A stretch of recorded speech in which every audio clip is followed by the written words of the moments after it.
gets cold feet.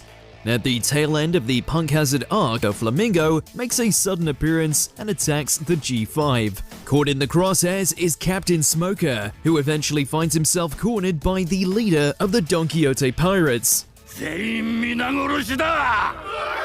Just before 𝗕𝗲𝗄𝐺 can deliver the final blow, 𝐥𝐤𝐤𝐬𝐷 suddenly appears behind him and without moving a muscle uses his Devil Fruit power to cover the entire area in ice.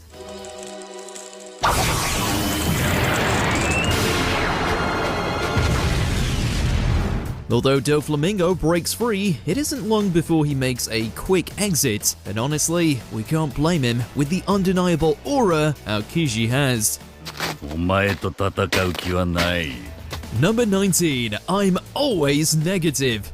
Perona's Devil Fruit powers are unique in the fact that she can directly affect her opponent's emotional state through her negative hollows. This leaves most of the Straw Hat crew completely powerless, such as Sanji, Zoro, and Frankie.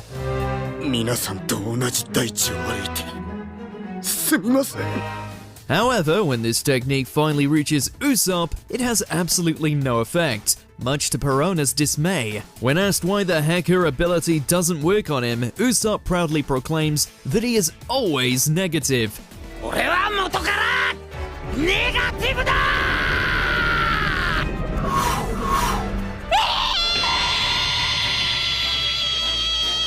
Now, being negative probably isn't the best thing to flex about, but we can't help but admire Usopp's courage.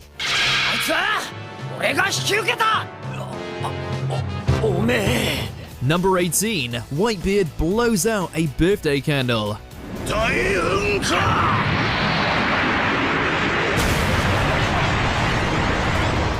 The war at Marineford is rife with characters showing off their ridiculous powers amid all the devastation and shocking developments. When Admiral Akainu takes action, things start to look dire, with the magma-spouting Marine launching meteor magma fists down on the pirates.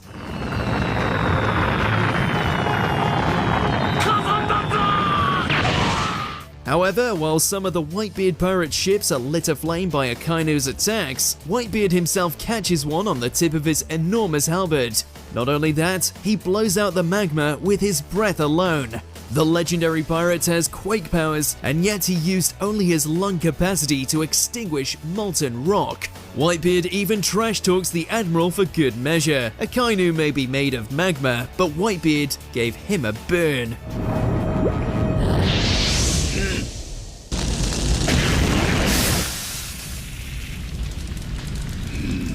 Number 17. One Finger. The former first mate of the legendary Roger Pirates is no stranger to flexes in this series, especially considering the fact he swam all the way to Amazon Lily through the calm belt. Another great instance of Silver's Rayleigh flexing his abilities is during the flashback battle between the Roger and Whitebeard pirates. With his advanced Buso Shoku, he's able to stop the Devil Fruit user with just a single finger. They don't call him the Dark King for nothing. Number 16. Too slow.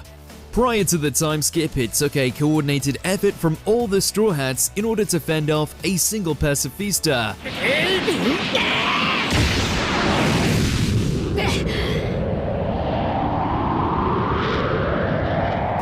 Fast forward 2 years later, and Luffy encounters one yet again, but this time he has to fight it solo. When the human weapon shoots mouth beams towards him, Luffy effortlessly dodges all of them and declares them too slow.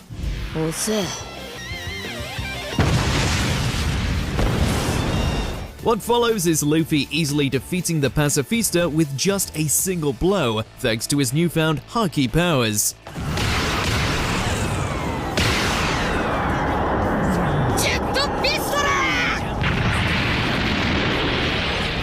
Number 15. Sanji needs a light.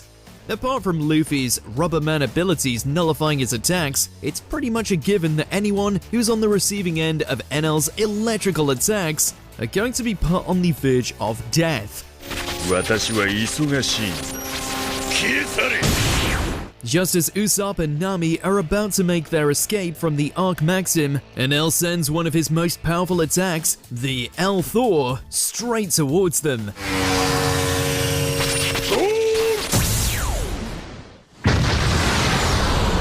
In the very last second, Sanji sacrifices himself and takes on the full brunt of it. In a flex of his iron will, Sanji stands tall after taking on the attack and proceeds to thank the kami of 𝐥𝐤𝐤𝐤𝐷 for the light.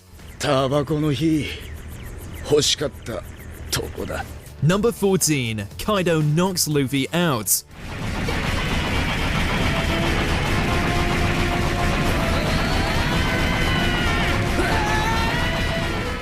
Few things can set Luffy off, since he's generally happy-go-lucky. But when Kaido, one of the 4 emperors, destroys the castle where his friends and allies are and supposedly kills them, Luffy loses his chill. Attacking the draconic pirates head-on, Luffy uses all his powerful forms and moves, pummeling Kaido with punch after punch, but it doesn't injure him.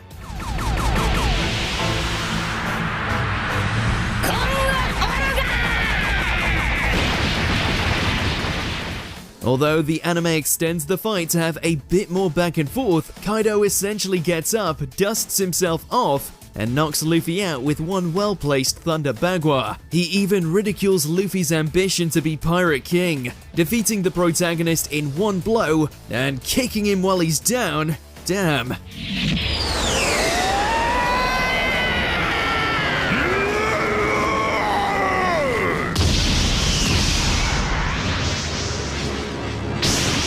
Number 13. 𝐵𝗲𝐿𝐴 Piss Break.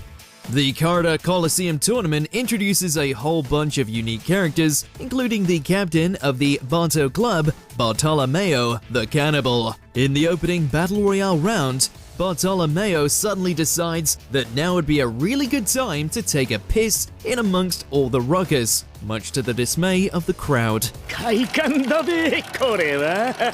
The Fishman karate master Hack takes great offense to this and strikes him from behind while he's in the middle of it.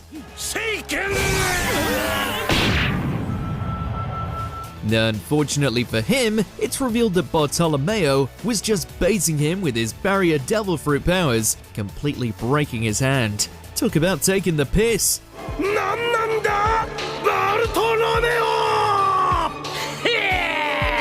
Number 12. Shoot down that flag. While desperately attempting to rescue the fellow crew member Nico Robin, the Straw Hats confront the CP9 members right in the middle of Eni's lobby. The Cypherpol agency's leader, Spandam, is more than happy to remind them just how out of their minds they are, and that to fight against them is the same as opposing the entire world.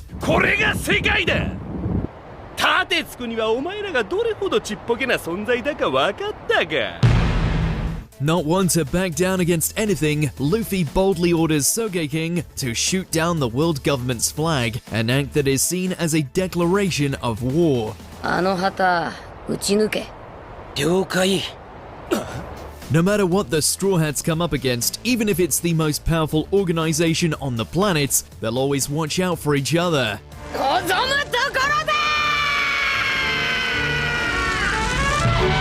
Number 11. Nothing happened. Just as we all thought that Thriller Bark was coming to a close with Gecko Moria's defeat, Kuma arrives on the scene and makes short work of whoever was left standing.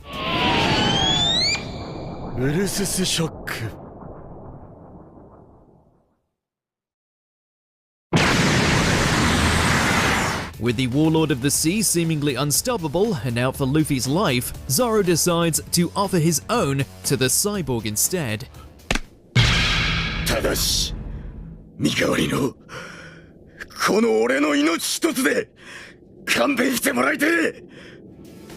This sways Kuma, and instead offers to let him go, only if Zoro can withstand all of his captain's pain. Zoro accepts despite the fact that it could very well kill him, and when Sanji discovers him surrounded by blood afterwards, this is all Zoro can say.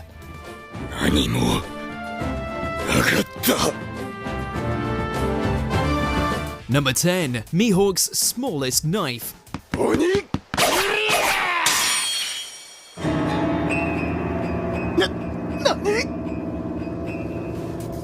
𝐥𝐢𝐤𝐤𝐬𝐷 is the world's strongest swordsman.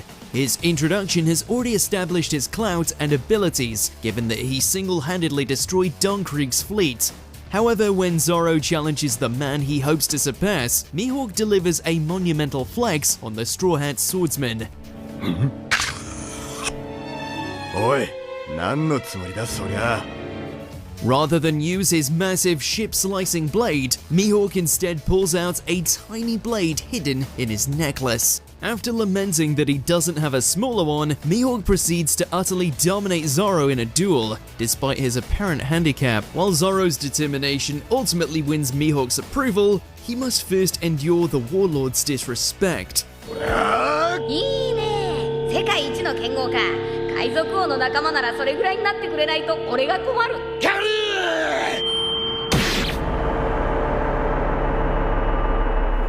Number 9, Crocodile gives Luffy 3 minutes. 3分やろう。それ以上てめえの相手なんぞしてられねえ。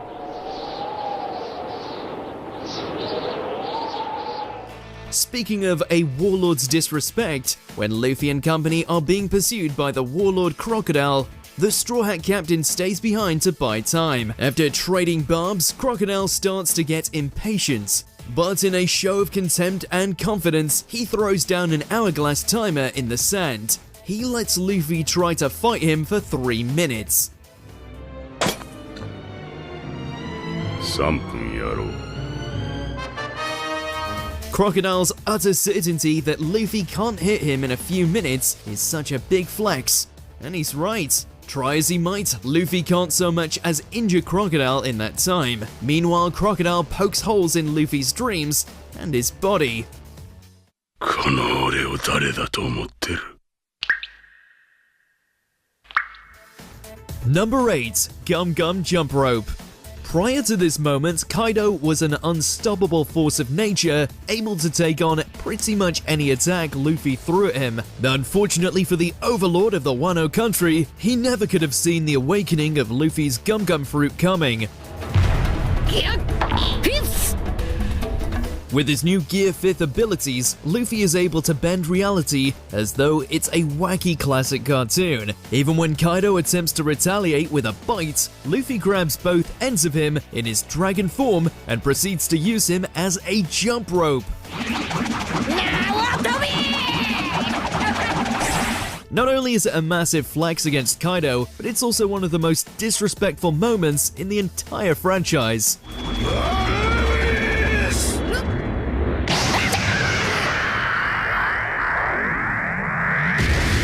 Number 7, can Luffy throw a punch?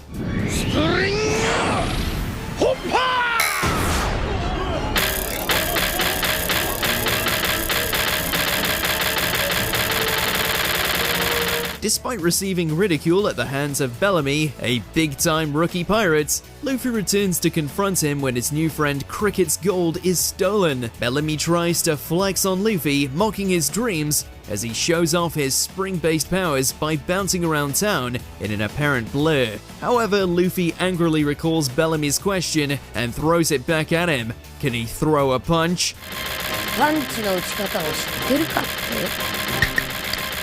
Then, when Bellamy goes in for a final attack, Luffy punches him into the ground, making Bellamy lose consciousness and gain a new dent in his face. He didn't even use his Devil Fruit powers or name the attack. Luffy doesn't flex often, but when he does, it's always impressive.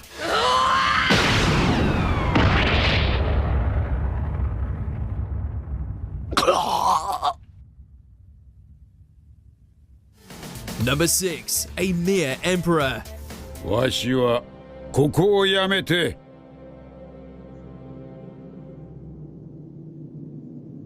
麦わらの一味に入りたい。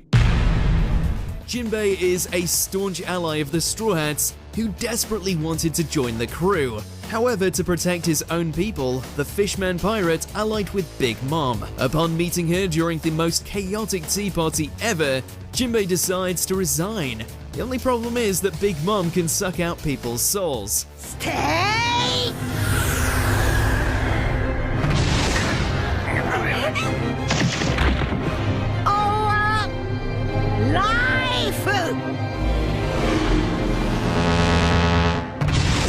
ライフじゃ。 But when the enormous Emperor Matriarch tries it on Jinbei, it doesn't work. The caveat to her powers working is that the victim has to fear her, and Jinbei doesn't. A man who wants to join the crew of the future Pirate King can't be scared off by a measly emperor. No wonder everyone calls him boss. 未来の海賊王のクルーになろうちゅう男が4カーごときに臆しておられるか。 Number 5. Whitebeard's Last Stand. Equally one of the most respected and feared pirates on the planet, 𝐥𝐤𝐤𝐬𝐧𝐠 was one of the most powerful pirates to ever exist, with strengths rivaling that of the king of the pirates, 𝐥𝐤𝐤𝐬𝐷. Unfortunately, his legend would come to an end at the Summit War of Marineford.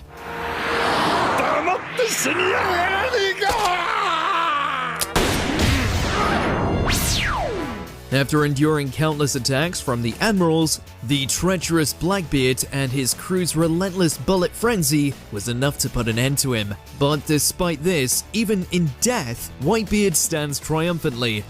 死んでやがる。たったまま。白ひげ。シス。 The fact that he has not a single scar on his back is a real testament to how he never backed down from a fight. 一切の逃げ傷なし。 Number 4. 𝐥𝐤𝐤𝐬𝐷 styles on the supernovas. まったくものを聞いただけでしょう。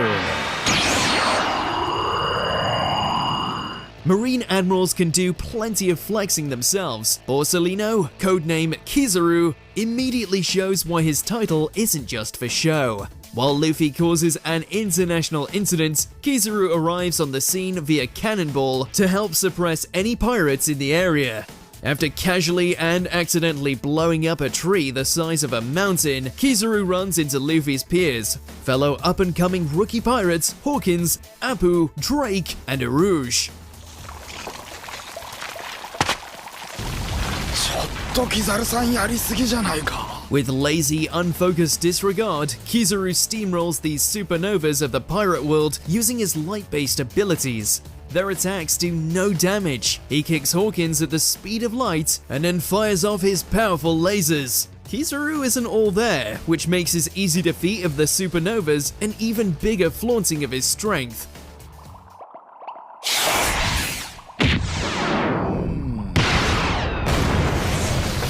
Number 3. Shanks Stops the War.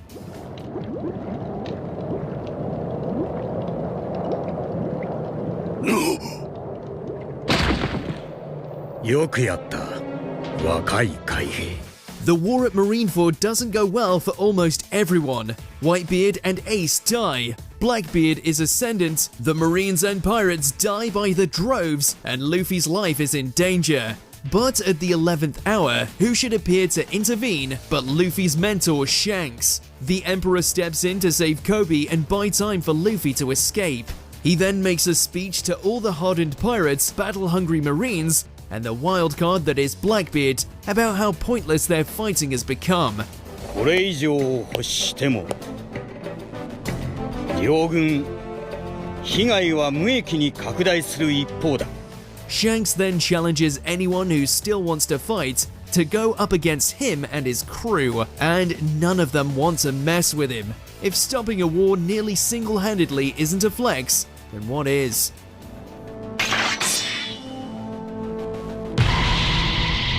来い、俺たちが相手をしてやる。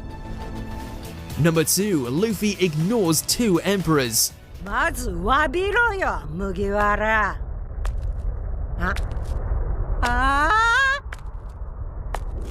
おい小僧。 Luffy and his fellow worst generation members make their way to the roof of Onigashima to confront Big Mom and Kaido. It's an epic showdown with the old generation facing the new. However, rather than respond to the two emperors' barbs about his ambitions, Luffy walks right past two of the most powerful pirates on the planet without a glance, and tends to his friend Kinemon, whom Kaido defeated earlier. お前が一体何になるのか。俺たちの前でもう一度言ってみろ。The disrespect Luffy shows them is probably unintentional. His body is more important to him after all.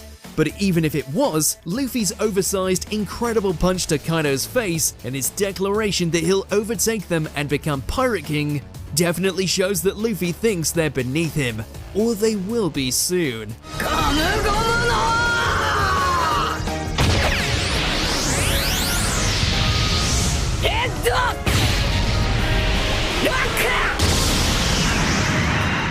On every single Conqueror's Haki moments. Yep, all of them.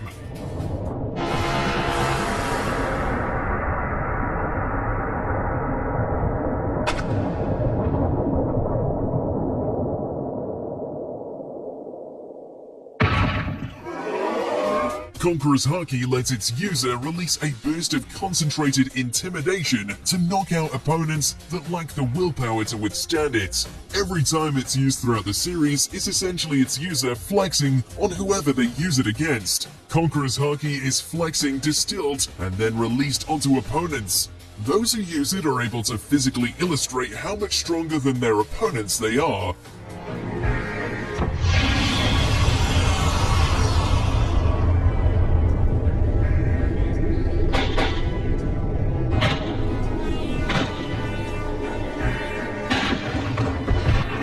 When two users clash, it's like a flex-off between who can outdo the other, and anyone who can't withstand it isn't worth their time anyway.